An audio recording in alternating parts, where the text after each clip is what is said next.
오늘 이제 빌립보서 말씀으로 내려놓음이라는 주제로 함께 말씀을 나누고자 합니다. 원래는 이제 내려놓음 뒤에 물음표가 붙어 있어요. 그래서 내려놓음이 아니라 내려놓음이라는 제목입니다. 자, 교회에서 흔하게 쓰는 말 중에 하나가 내려놓았다, 내려놓았어요, 내려놓으려고요. 이런 말들 참 많이 쓰죠.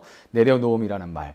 아마도 이제 제 기억으로는 2006년일 겁니다. 그때에 기독교 서적 중에서 베스트셀러가 됐던 그 동일한 제목의 책이 있었어요. 선교사님이 쓰신 내려놓음이라는 책이 있었습니다. 그 책이 베스트셀러가 된 이후에 이후부터 이제 이 내려놓음이라는 말이 내려놨어요. 뭐 이런 말들이 교회에서 많이 쓰이기 시작한 것 같아요. 그 전에도 뭐 쓰였겠죠. 제 기억에는 없는데 그 이후로 부쩍 많이 쓰게 된 것 같습니다.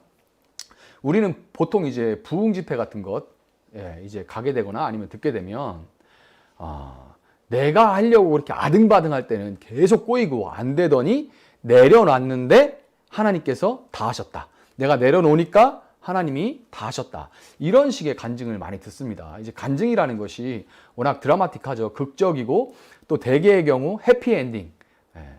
제가 들은 간증은 거의 99% 해피엔딩입니다. 그래서 이래 고생했는데 잘 됐더라. 해필리 에버 애프터 이렇게 다 되잖아요. 그래서 그 간증인데 극적이고 해피엔딩인데, 그런데 이게 반대로 생각해 보면 어떠냐면요, 그게 잘 그렇게 일어나는 그런 일들이 굉장히 드물기 때문에 그 사람이 간증을 그런 집회에서 하는 거겠죠. 누구에게나 다 그렇게 아주 쉽게 자주 경험하는 일이라면 간증자로 서기는 힘들 겁니다. 자, 그런 간증들과 다른 우리 현실은 어때요? 제가 이제 전에 있던 교회에서 한 집사님이 자녀 문제로 막 급박하게 상담 이제 요청을 하시고 이렇게 저한테 그 자녀 문제를 얘기를 하면서 이렇게 말씀하신 적이 있어요. 목사님, 아무개를 내려놓기가 너무 힘들어요. 이 아무개는 그 자녀 이름입니다. 목사님, 아무개 때문에 너무 힘들어요. 그 아무개를 내려놓기가 너무 내려놓고 싶은데 내려놓기가 너무 힘들어요. 빨리 내려놓고 이 내려놓는 이 싸움을, 이 내적인 싸움을 좀 멈추고 그만하고 싶어요. 이렇게 말씀을 하시더라고요. 막 한숨을 쉬시면서 막 그렇게 말씀을 하시는데 제가 뭐라고 답을 했냐면, 그 집사님한테 다 들어드리고 나서 나중에 이제 뭐 이렇게 말씀을 드렸어요. 집사님, 못 내려놔요. 이렇게 말씀드렸어요. 못 내려놔요. 그리고 평생 안 끝납니다. 그렇게 말씀을 드렸어요. 좀 왜 그렇게 답을 하지? 단호박인가? 매정해 보인다. 그렇게 느껴질 수가 있는데 조금 더 들어보시면 좋겠습니다. 장거리 운전을 할 때 이제 또 이제 설날이 다가오고 장거리 운전할 일이 남았는데, 장거리 운전을 할 때 저는 이제 졸지 않으려고 이게 운전 초반에 할 때는 최초에 이제 초창기에 운전대 잡을 때는 막 신나고 졸 일이 없었는데, 운전을 오래 하다 보면 이제 좀 운전하면 무조건 이렇게 졸려요. 그래가지고 참 잡기만 하면 졸리거든요. 그래서 막 여러분들도 아마 그럴 거예요. 별일을 다 해봐도 잠이 오면 대책이 없습니다. 그때 제가 쓰는 방법이 이제 컬투쇼, 두실 탈출 컬투쇼에 이제 10만 원짜리 사연들이 있어요. 아시는 분 있나 모르겠는데 웃긴 사연들만 모아놓은 게 있습니다. 대부분 웃기지만 그 중에서도 진짜 웃긴 거, 그런 거 찾아서 들을 때가 있습니다. 졸릴 때 저는 그래요. 웃긴 게 최고더라고. 웃다 보면 잠이 다 깨요. 그래서 이렇게 하게 되는데, 그 중에 기억에 남는 사연이 하나 있습니다. 아주 저한테 기억에 남는 사연이 있는데, 그게 뭐냐면 한 성당에서 신부님이 모인 신도들에게 이렇게 물으셨다고 합니다. 여러분들 중에 지금 아무도 미워하지 않는 분이 있습니까? 이렇게 물어보셨대요. 그러니까 당연히 이런 질문에 아무런 반응이 없었겠죠. 그리고 그게 아마 신부님이 의도하신 걸 겁니다. 근데 그때 한 할아버지 한 분이 손을 이렇게 드시더래요. 그러니까 이 손을 든다는 얘기는 난 아무도 안 미워한다는 얘기죠. 신부님의 의도가 여러분들 중에서는 우리 중에 아무도 누구도 미워하지 않는 사람은 없습니다, 이런 의도로 이제 말을 꺼내시기 위해서 질문을 하신 것 같은데, 갑자기 할아버지가 이제 손을 난 안 미워한다고 손을 들어버리니까 신부님은 당황하고 사람들의 시선도 막 집중됐겠죠. 그래서 신부님이 그 할아버지한테, 할아버지는 어떻게 아무도 미워하지 않으실 수가 있나요? 이렇게 물어보셨다고 해요. 아마 그렇게 물어볼 때 신부님의 마음에는 할아버지를 미워하는 마음이 있었을 것 같습니다. 막 미워졌을 것 같아요. 왜 시작하자마자 딴지를 것이나 이런 생각이 들었을 것 같은데, 그 할아버지가 그 신부님의 질문에 이렇게 답을 했다고 합니다. 이거는 사실 정찬호 씨가 해야 제맛인데 되게 웃겨요. 정찬호 씨가 하면, 할아버지 연기하면 정말 재밌는데, 근데 그 할아버지가 이렇게 답을 하셨다고 그래요. 이 나이가 되도록 사니까 내가 미워하던 사람들이 다 죽었어.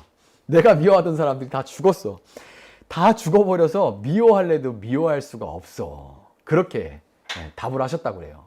다 죽어버려서 미워할래도 미워할 수가 없다는 거예요. 제가 굉장히 웃었거든요. 굉장히 웃었는데 그게 마음에 남아요. 그 얘기가. 이 얘기를 들으면 내가 죽든지 누군가는 죽어야 우리는 겨우 미워하는 감정 하나.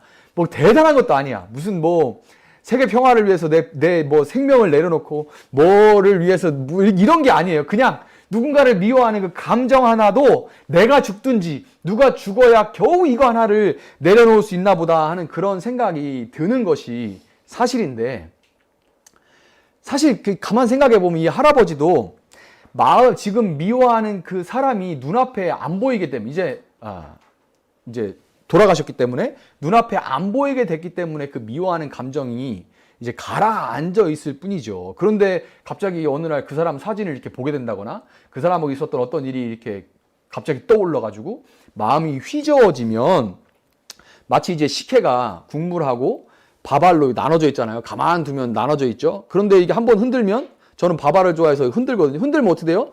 다 섞여버리죠. 그와 마찬가지로 내가 내려놨다라고 생각하는 것들이 내가 사실은 굉장히 강하게 여전히 붙들고 있었다는 것을 우리는 깨닫게 됩니다. 그냥 가라앉아 있었던 것 뿐이지 한 번만 흔들면 그냥 다 올라온다는 것을, 내가 여전히 붙들고 있었구나, 이거를 우리는 인정할 수밖에 없게 되는 게 사실이죠. 결국 우리는, 그래서 제가 말씀을 드린 거예요. 그래서 우리는 제가 집사님한테 말씀을 드렸던 것처럼 평생 내려놓을 수 없는 것이 현실입니다. 내려놨다는 말, 그 함부로 쓸 수 있는 말이 아니에요. 내려놓을 수 없는 것이 현실이에요. 한국은, 우리가 사는 이 한국은 여전히 불교와 유교 문화권입니다. 우리는 이제 교회 안에 있으니까 이제 뭐 그리고 교회가 큰 것 같고 대부분 다 교회 다니는 사람들인 것 같고, 그렇지만 한국은 전형적인 불교 문화권 그리고 유교 문화권에 속해 있어요. 그래서 제가 앞서 말씀드린 것 같이 우리가 교회에서 내려놓는다는 말을 쓸 때 그 용어, 내려놓음이라는 그 용어조차도 불교 용어와 그 개념에 더 가깝습니다.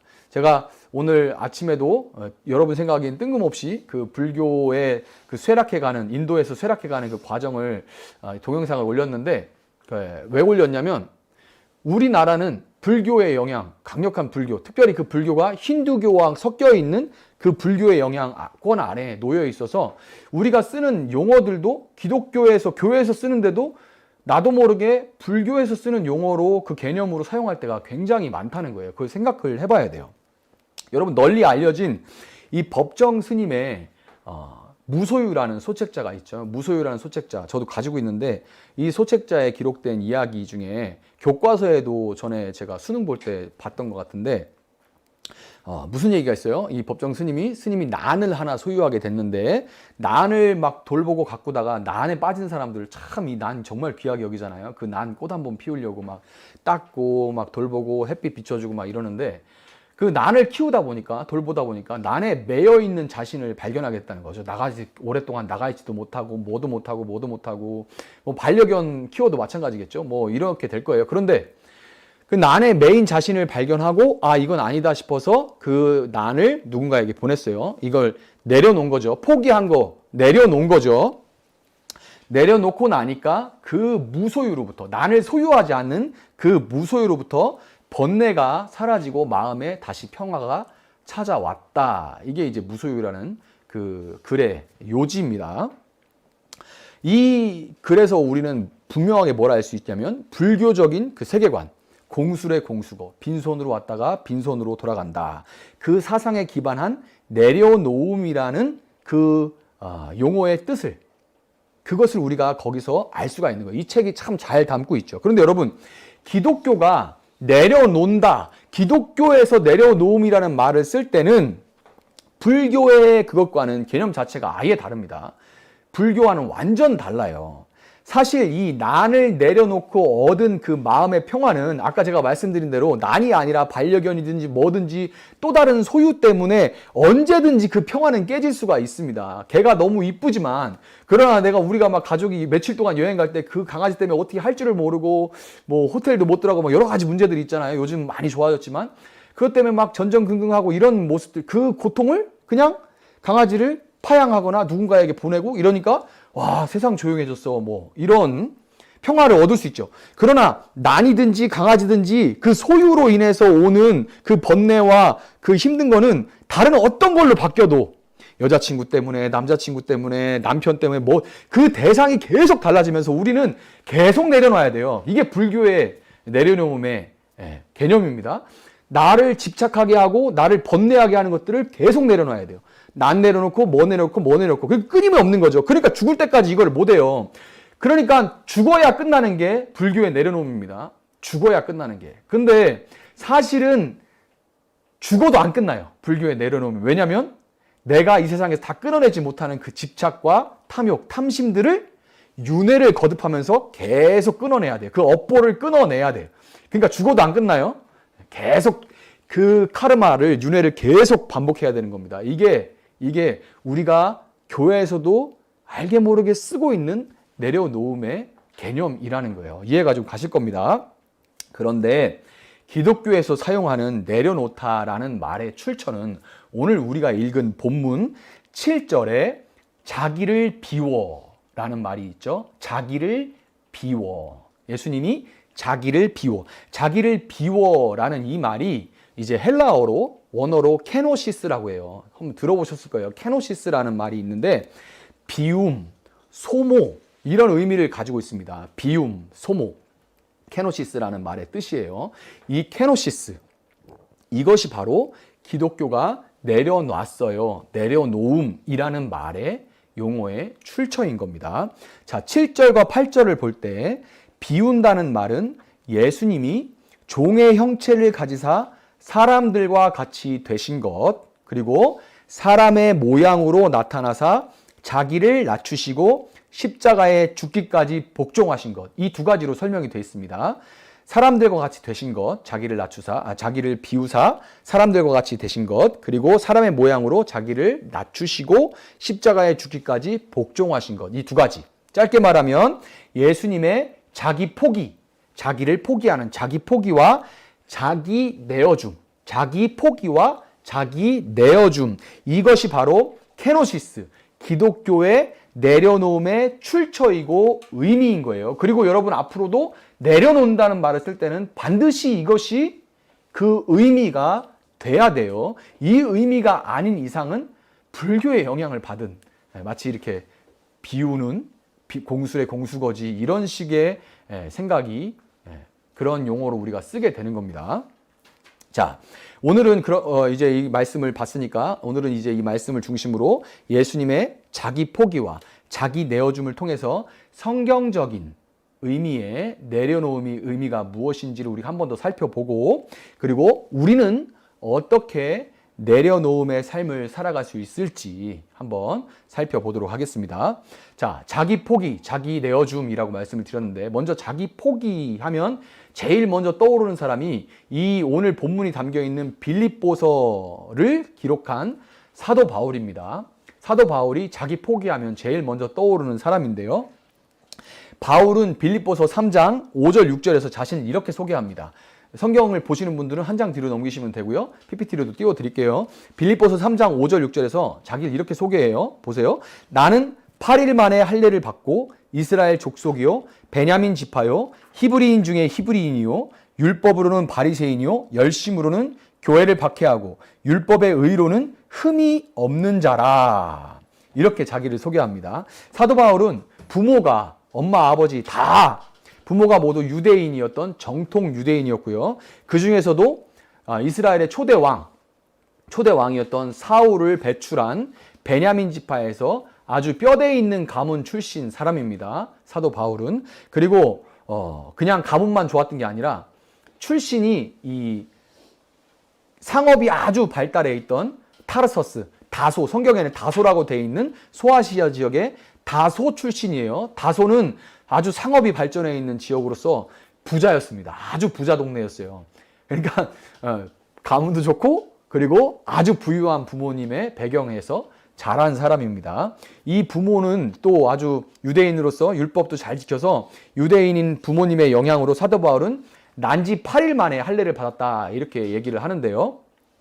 이 할례 율법은 아주 율법 중에 굉장히 오래된 가장 오래된 율법 중에 하나죠. 하나님이 아브라함에게 아이를 포함하여 그에게 속한 모든 유대인의 조상 아브라함이죠. 또 믿음의 조상이기도 하지만 이 아브라함에게 속한 모든 남자들은 난지 8일 만에 할례를 받아라. 아이들 8일 만에 성인들도 오늘부터 다 받아라. 이렇게 명령하신 그런 율법인데요. 그런데 아이들이 8일 만에 자기가 의식이 있어서 할례를 하는 게 아니지 않습니까? 의식이 없는 상태에서 부모에 의해서 할례를 받는데, 그러니까 무의식일 때부터, 물론 무의식은 아니지만 내가 어떻게 스스로 결정하지 못하는 그럴 때부터 율법을 철저하게, 그러니까 내가 스스로 뭘 결정할 때는 더 철저하게 지켰겠죠. 철저하게 율법을 지키는 사람이었어요. 사도 바울은 부유하기만 했던 것이 아니라 또 율법에 대한 열심, 의에 대한 열심도 있어서 예루살렘으로 유학을 갔고, 예루살렘 유학 갈 정도면 또 이제 후원이 있었겠죠. 부모님의 이 재정적인 후원도 있었고, 그래서 예루살렘에 가서 몇 년 동안 이제 공부를 했는데, 당대 유대인 랍비 중에서 가장 존경받던, 내가 공부하고 싶다고 해서 공부할 수 있는 게 아닙니다. 스승을 찾아가서 스승과 대화를 나눠보고 너는 나라고 공부를 할 만하다 하고 받아줘야 그 밑에 들어갈 수 있는 거예요. 그러니까 그 정도 급이 됐다는 얘기죠.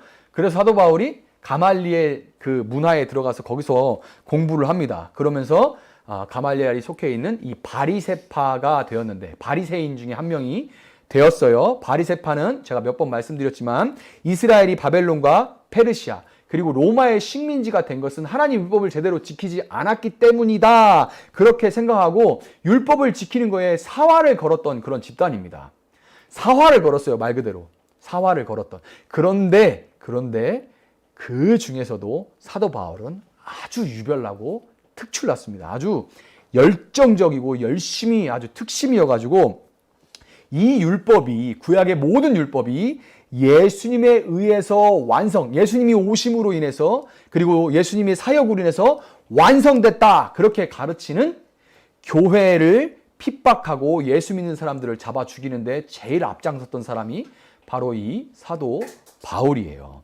사도 바울이 만약에 유대인 회사에 취직을 한다고 이제 이력서를 쓴다면, 요즘 말로 정말 이력서에 쓸 거 많은 사람이죠. 유대인 회사에 취직을 한다면 정말 이 정도 이력이 되는 사람 없겠죠. 엄청난 스펙을 가진 사람인데, 그런데 이렇게 집안 좋고 학벌 좋고 정의로우면서 열정도 넘치는 모든 걸 가진 것처럼 보이는 이 사도 바울이 이제 그동안 세상에서 자신을 돋보이게 해준다고, 내 스펙에 정말 누가 봐도 부러워할 만큼 돋보이게 해줄 만큼 그렇게 모든 것을 가지고 있었던 것, 나를 돋보이게 해준다고 생각했던 모든 것들, 그리고 자신에게 유익하다고 생각하는 모든 것들을 다 해로 여긴다.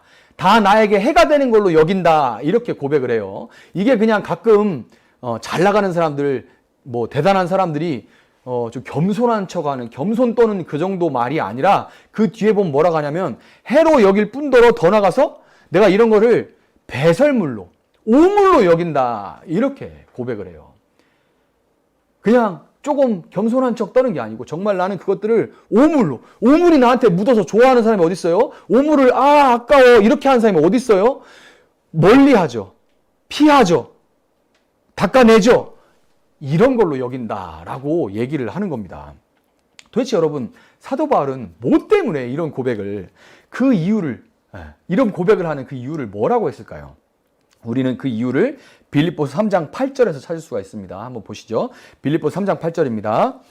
또한 모든 것을 해로 여김은 내 주 그리스도 예수를 아는 지식이 가장 고상하기 때문이다. 내 주 예수를 아는 지식이 가장 고상하기 때문이다. 내 주 예수를 아는 지식이 얼마나 고상한지 사도 바울은 그를 위해서 모든 것을 잃어버리고 그동안 나에게 유익이 된다고 생각했던 모든 것을 해요 배설물로 여기게 됐다는 거예요. 이게 너무 고상해서. 여러분, 이 사도 바울의 고백에서 우리는 놀라운 비밀 한 가지를 깨달을 수가 있습니다. 놀라운 비밀 하나를 찾을 수가 있는데 그것은 바로 기독교의 내려놓음, 자기 포기는 고행이나 수행을 통해서 나에게 번뇌를 주는 것들을 끌어놓고 내려놓고 포기하는 그런 고행이나 수행을 통해서 자기를 비워내고 모든 집착을 끊어내서 텅 빈 공으로, 무로 만드는 것이 아니라 지난주 설교에서 예수님이 공급해 주시는, 예수님만이 공급해 줄 수 있는 그 극상품 포도주를 한번 맛보고 나니까 이전에 즐기던 저급 포도주를 잡고 있던 그 잔을 그냥 놔버리는 거예요. 제가 내려놓을게요. 내 의지로 그냥 내려놓을게요. 전 내려놓겠습니다. 이게 아니에요.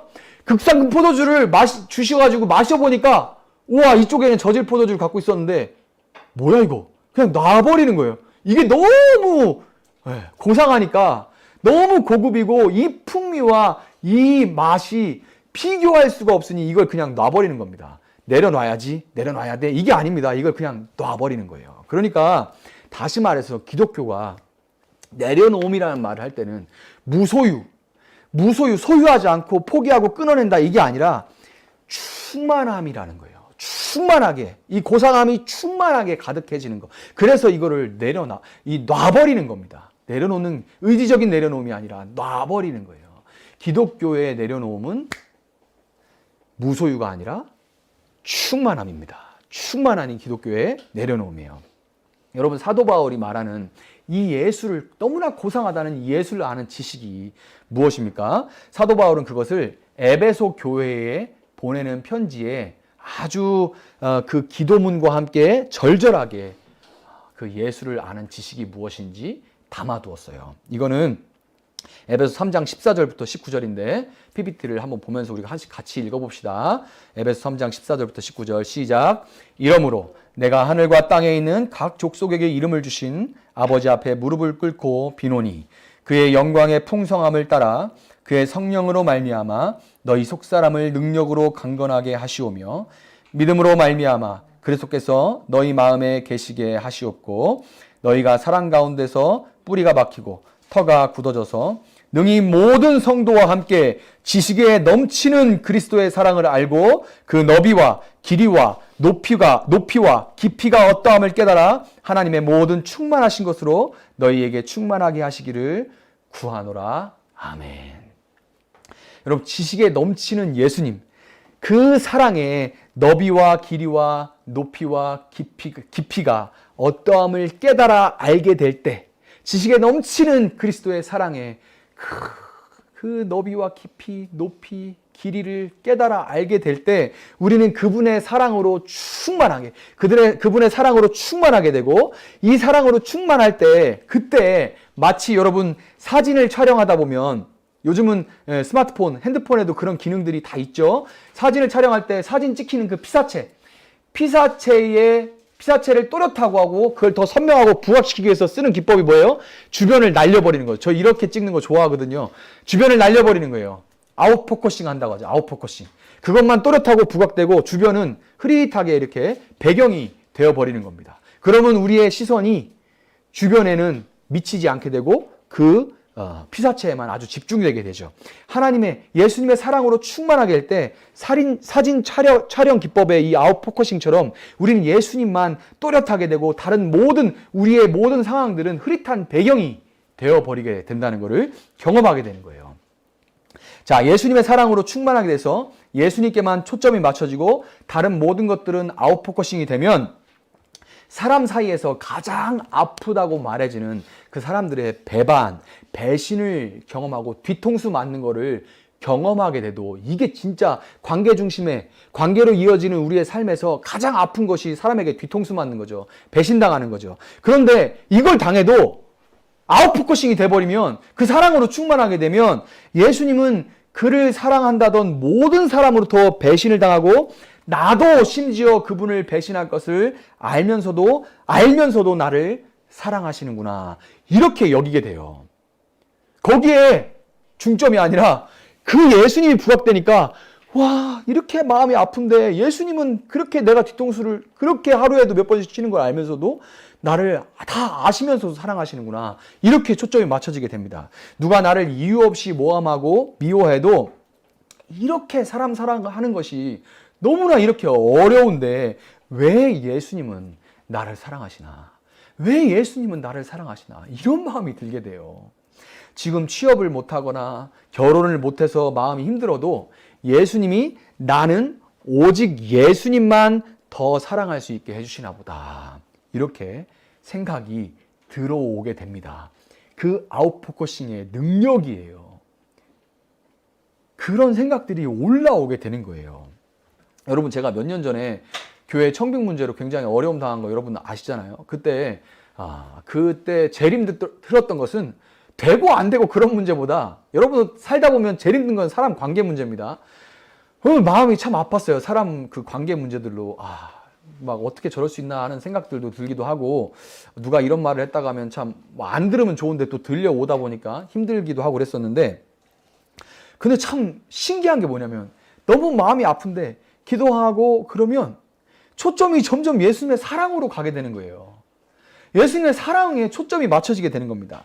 그 막 버티고 이러면서 그 일이 마무리되는 그때쯤이 성탄절 무렵이었는데요. 기억합니다. 그날을 참 기억해요. 성탄절 무렵에 기도를 이제 마치고 무심결에 기도를 다 마치고, 기도할 때 고백한 게 아닙니다. 기도를 다 마치고 이제 기도가 끝나고 난 다음에 쉬는 동안에 무심결에 제가 그런 고백을 했어요. 무슨 고백을 했냐면 그 고백을 하고 나니까 그동안 제가 소중하게 여겼던, 잡고 있던 거, 누구는 그렇게 안 했겠지, 누구는 나를 믿어주겠지, 누구는 뭐 해주기, 이런 생각들이 있잖아요. 내가 소중하게 붙들고 있던 거, 그런 것들이 다 그 고백과 함께 아웃포커싱이 돼버렸는데, 그 고백이 뭐냐면요, 그래 다 알고도 오셨는데, 이거예요. 성탄절 무렵에 그게 막 마음에 확 와닿고 고백이 되더라고요. 그래 다 알고도 오셨는데, 예수님이 다 알고도 오셨잖아요. 하늘에서 이 땅에 오실 때 다 알고도 오셨잖아요. 예수님은 우리가 배신할 거, 없는 말로 예수님을 모함할 거, 예수님은 재판도 안 받고 십자가에 못 박혔거든요. 정말 공정이라고 찾아볼 수 없는 그런 재판 자체가 없었습니다. 그냥 모함으로 그냥 땅땅땅 그냥 박아버려, 이렇게 된 거예요. 예수님이 그렇게 모함당하고 침뱉고 모욕당하고 자기를 사랑한다고 했던 사람들한테 그렇게 모욕을 당하고 결국에는 빨가벗겨져서 채찍질 당한 다음에 십자가에 못 박혀서 사랑한다고 고백했던 사람들 앞에 이렇게 완전히 무방비로 그렇게 십자가에 달릴 것을 다 아셨는데, 다 아는데도 나를 사랑해서 이 땅에 오셨구나 하는 것이 새삼스러워지는, 그 초점이 거기에 딱 맞춰지고, 그래 다 알고도 오셨는데 하니까 그때까지 마음 아프게 붙들고 있던 거, 그 사람이 와, 사람 관계가 얼마나 이런 거 붙들고 있던 그 소중한 것들이 그냥 다 아웃포커싱 돼버리는 거예요. 다 아웃포커싱 돼버리는 거예요. 그러면서 그동안 속상하고 마음 아파서 꽁꽁 얼었던 마음이 그냥 눈 녹듯이 녹아버리는 것을 경험하게 됐습니다. 여러분, 이런 상태를 경험한 사람이 하게 되는, 또 할 수 있는 고백이요, 유일한 소원이 고린도 후서 4장 7절부터 11절입니다. 이것을 경험한 사람들은 할 수 있는, 또 하고 싶은, 그리고 소망하는 그런 고백이 바로 고린도 후서 4장 7절부터 11절이에요. 이것도 한번 같이 읽어볼게요. 시작. 우리가 이 보배를 질그릇에 가졌으니 이는 심히 큰 능력은 하나님께 있고 우리에게 있지 아니함을 알게 하려 함이라.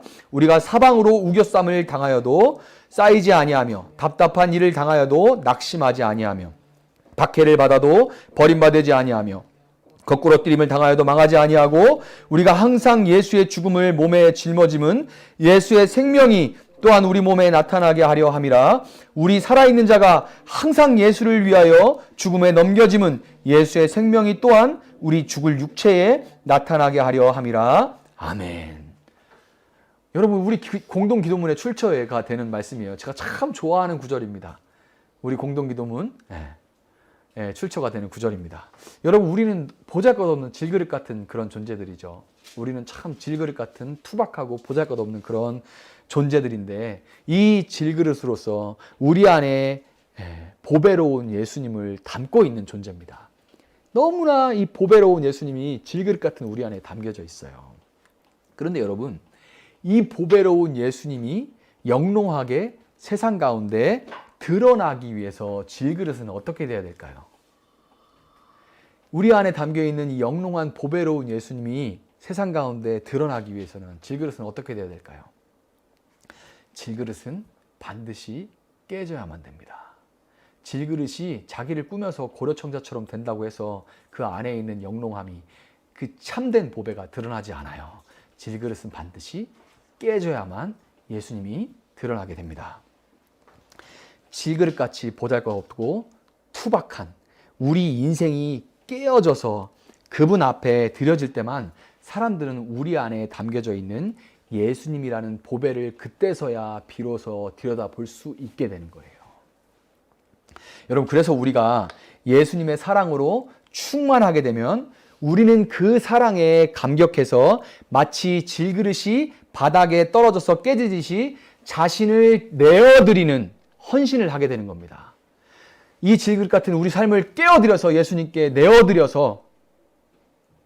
내어드리는 그런 헌신을 하게 되는 거예요. 그러니까 이 자기 포기가, 충만함으로 인한 자기 포기가 자기 내어줌으로 이어지게 되는 거죠. 충만함으로 되는 이 자기 포기는 자기 내어줌으로 이어지게 되는 거예요. 여러분, 우리는 이렇게 충만한 사랑에 겨워서 자신을 깨뜨려 내어드리는 이 삶을 누가복음 7장과 요한복음 11장에 향유 옥합을 깨뜨린 여인들의 이야기를 통해서 우리가 만나볼 수가 있습니다. 향유 옥합을 깨뜨려 드린 여인들이 있죠. 이 여인들을 통해서 우리가 만나볼 수가 있어요. 향유 옥합에 담겨있던 그 향유는 당시에 신부가 이제 신랑과 결혼했을 때 신랑에게 발라주고 부어주던 것이 바로 이 향유 옥합에 담겨있는 고급 향유예요. 그것을 신랑에게 발라주고 부어줬습니다.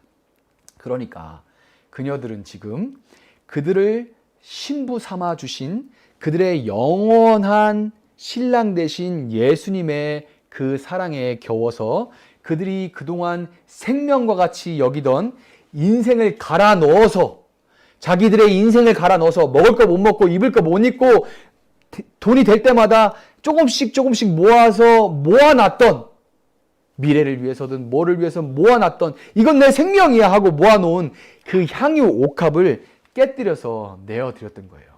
놔버린 거죠. 너무 귀한 예수님의 사랑을 경험하고 나니까 자기 삶을 깨뜨려 내어드리게 된 겁니다. 여러분, 과연 무엇이, 누가 그녀들이 생명으로 붙들고 있던 이 향유 옥합을 깨뜨리게 할 수 있을까요? 그걸 만약에 힘으로 뺏으려고 했다면, 아니면 거짓말로 속여서 사기를 쳐서 뺏으려고 했다면, 그래서 뺏겼다면 그 여인들은 차라리 자살을 하고 말았을 겁니다. 이게 생명인데 그것을 힘으로 뺏겼어. 이게 생명인데 사기쳐서 거짓말에 속아서 뺏겼어.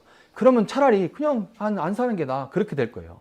그런데 그들이 예수님을 만났을 때 그 사랑의 너비와 길이와 높이와 깊이를 맛보게 됐을 때, 그것이 어떠함을 깨달았을 때 변해가는 세상에 두었던 모든 소망, 이 향유 옥합, 그 향유는 우리가 살아가는 이 변해가는 세상에 그녀들의 소망을 담고 있는 그 소망의 정수잖아요. 이 세상에 대한 소망의 정수입니다.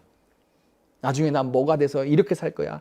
이렇게 해서 행복하게, 이거 있으면 행복해질 수 있을 거야. 내가 오늘은 못 먹어도, 오늘은 못 입어도, 오늘은 못 써도 내가 이것만 있으면 언젠간 나에게 소망이 있을 거야 하고 세상에서 그 소망의 정수가 바로 향유인데요.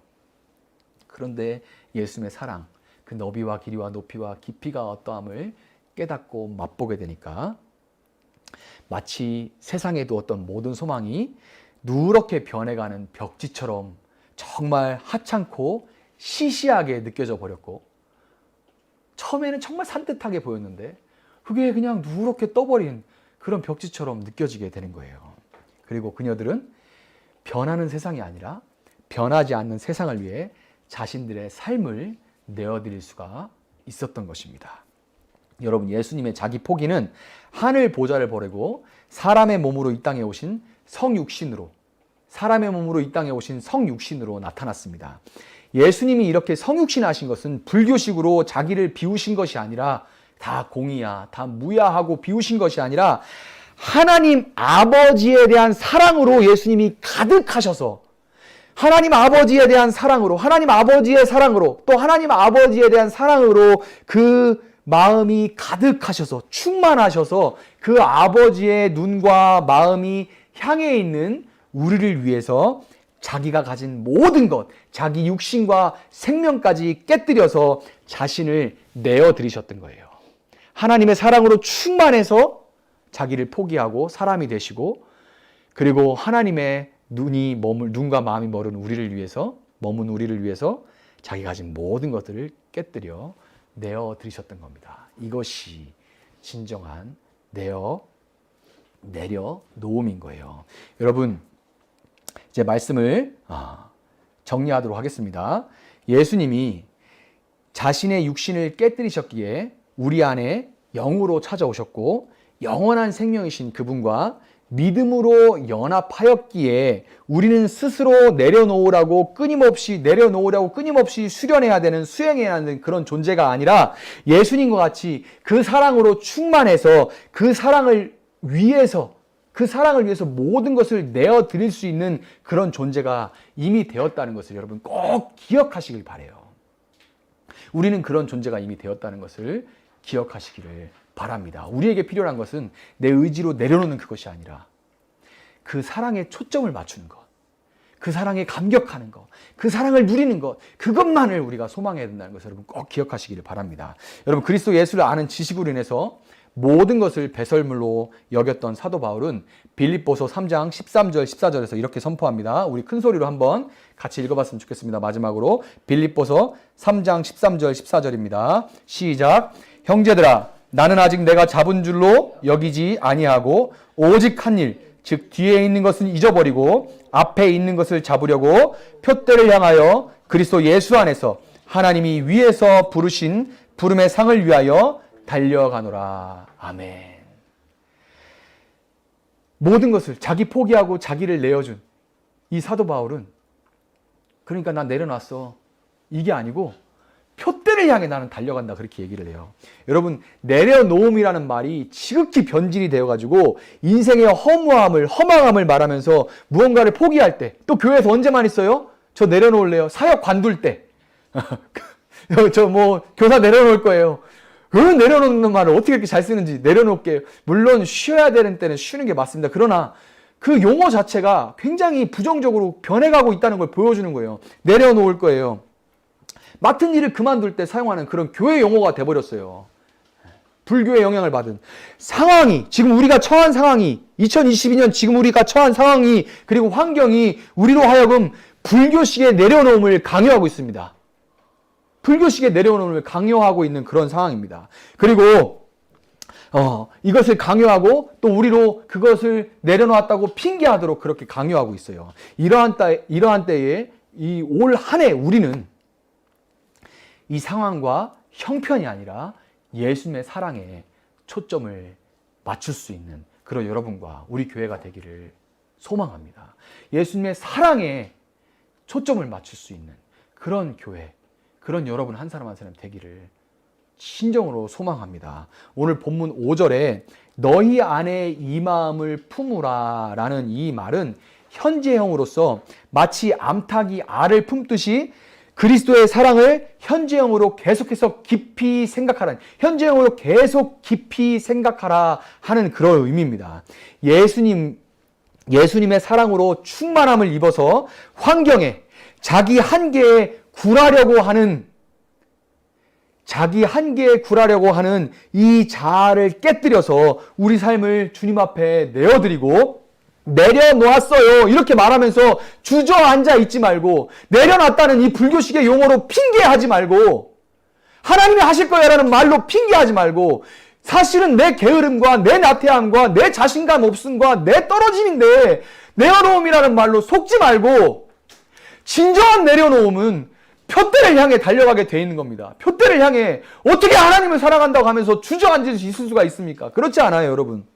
주님을 위해서 우리 인격에, 나는 이렇게 이 정도 인격이 내 한계야 라고 생각하는 그 한계의 담을, 그리고 가정과 직장에서 우리가 맡은 일들의 그 성과의 담, 그리고 신앙생활은 이 정도면 된다는 그 생각의 담, 교회는 이제는 안 돼! 라고 생각하는 그 부정의 담, 그 한계를 뛰어넘어서 표대를 향해서 힘차게 달려가는, 그 사랑으로 충만해서 표대를 향해 힘차게 달려가는 여러분과 우리 세종나비교회의 올 한 해가 되기를 사랑하는 예수님의 이름으로 축복합니다.